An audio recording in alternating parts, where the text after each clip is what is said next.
Buenas noches. En el caso de hoy vamos a analizar el diagnóstico de Juan Sebastián Quintero, enmarcado en afasia.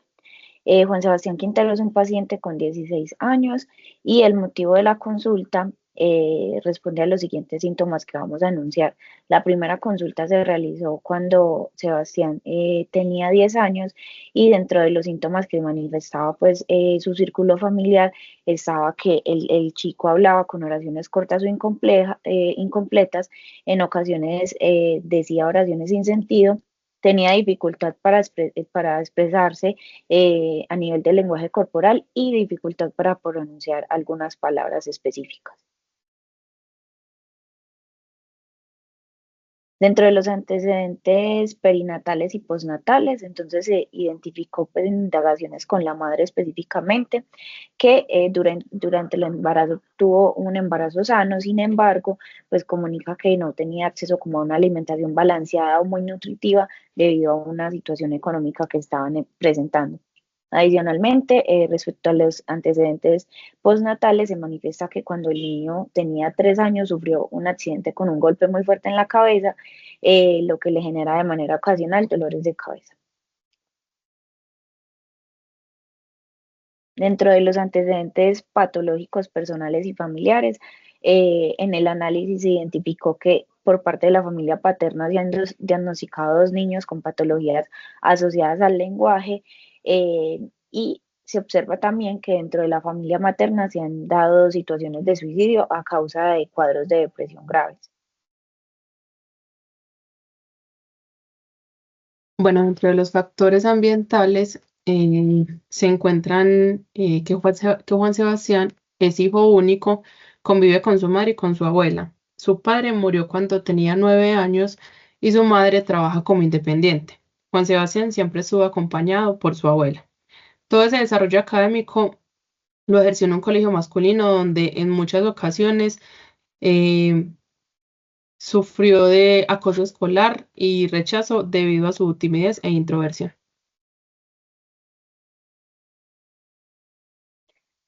Asimismo, entonces se han identificado dificultades, por ejemplo, en el lenguaje expresivo, es decir, que se evidencia un vocabulario reducido para responder las preguntas que se le realizan.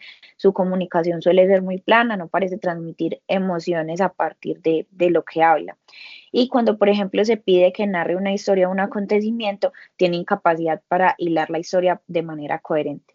Dentro de las dificultades en el lenguaje comprensivo, es decir, esa capacidad de comprender lo que se le está diciendo, presenta dificultades, por ejemplo, para leer y comprender textos extensos y le cuesta seguir instrucciones extensas, prefiere que se le asignen, por ejemplo, tareas un poco más cortas y reducidas, fáciles de ejecutar. Respecto a las dificultades que se han dado en términos de pensamiento e inteligencia, presenta bajas notas académicas, lo que podía dar lugar a el análisis, por ejemplo, de un coeficiente intelectual más bajo que el resto de sus compañeros, alineado que demuestra tener un rendimiento académico menor y tiene dificultad, por ejemplo, para la lectura y el aprendizaje en general. Bueno, a continuación vamos a mencionar dos pruebas psicológicas que pueden ser aplicadas en estos casos. Vamos a iniciar con el test de Boston.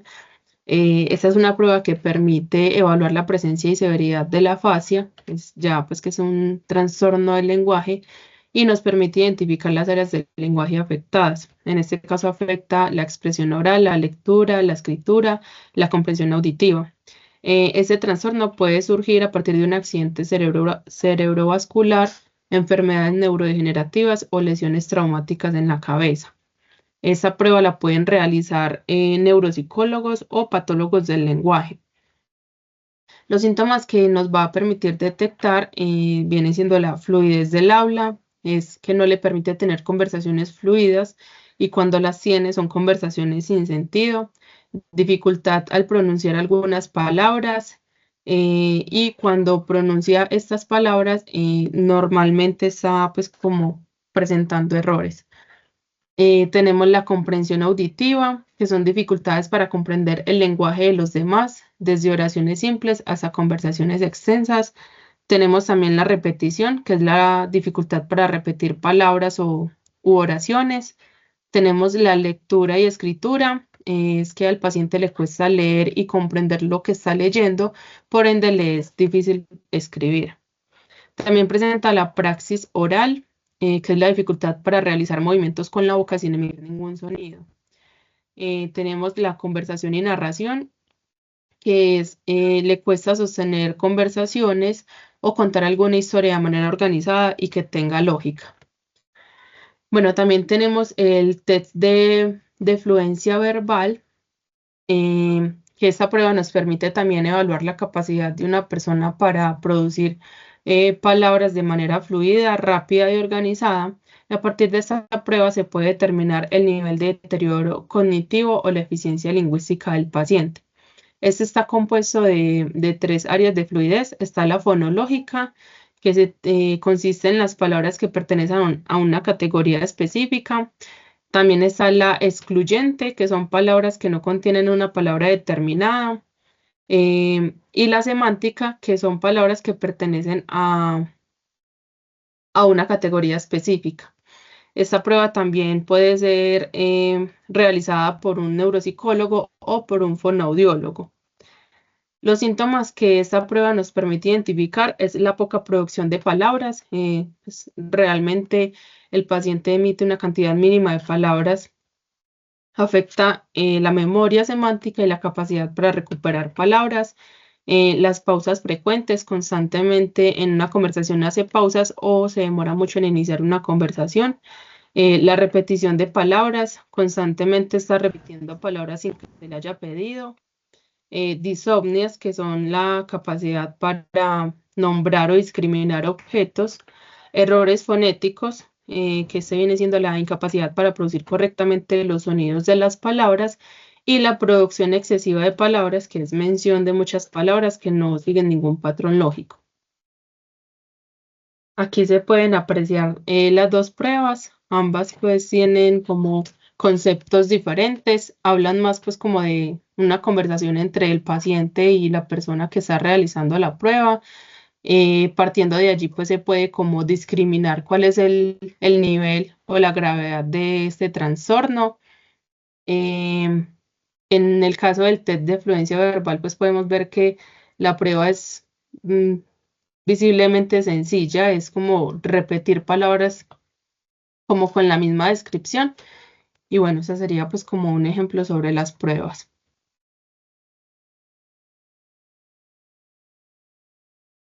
Dentro del diagnóstico, a partir pues como de la aplicación de pruebas y demás, entonces se identifica que el paciente tiene síntomas asociados a un trastorno del lenguaje, de acuerdo con lo que está establecido en el DSM-5, y pues tiene una marcación en términos de la afasia, dados los criterios de un análisis neurológico que permitió identificar que el golpe que había recibido el niño pues, cuando tenía 3 años tuvo una afectación y una lesión cerebral.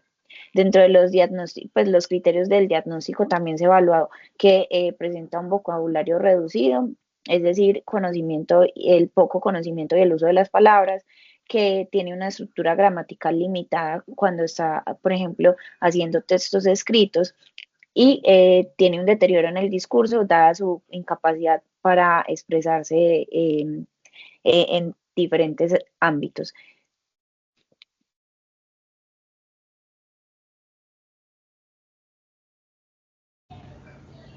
Bueno, buenas noches. El día de hoy vamos a hablar como algunas sugerencias o estrategias que se pueden utilizar cuando estas personas tienen afasia. Por ejemplo, en el contexto familiar, estas recomendaciones promueven una comunicación más accesible y fomentan un entorno inclusivo, lo que puede mejorar la calidad de vida tanto de la persona con afasia como también de sus cuidadores, mejorando así la convivencia y comunicación dentro del hogar.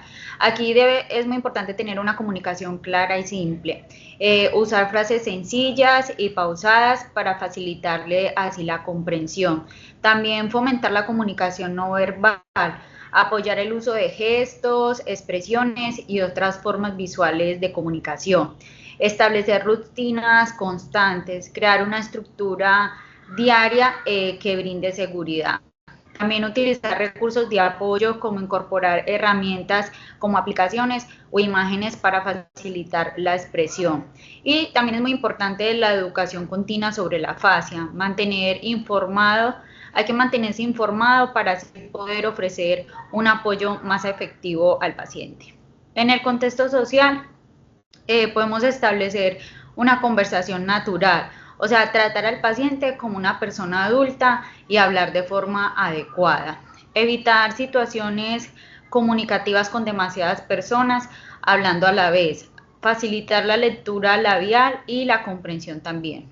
Favorecer también encuentros con amigos, familiares y vecinos. Así van a promover la interacción social. También no desanimar ni extrañarse de la forma de hablar del paciente, mantener una actitud positiva y alentadora.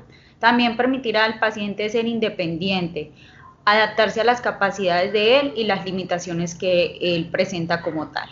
En el contexto escolar podemos usar calendarios y hacer ejercicios para aprender sobre el tiempo y las direcciones, como arriba, abajo, izquierda, derecha, de forma que lo pueda repetir. También la memoria inmediata, hacer actividades para recordar canciones, versos o series de números.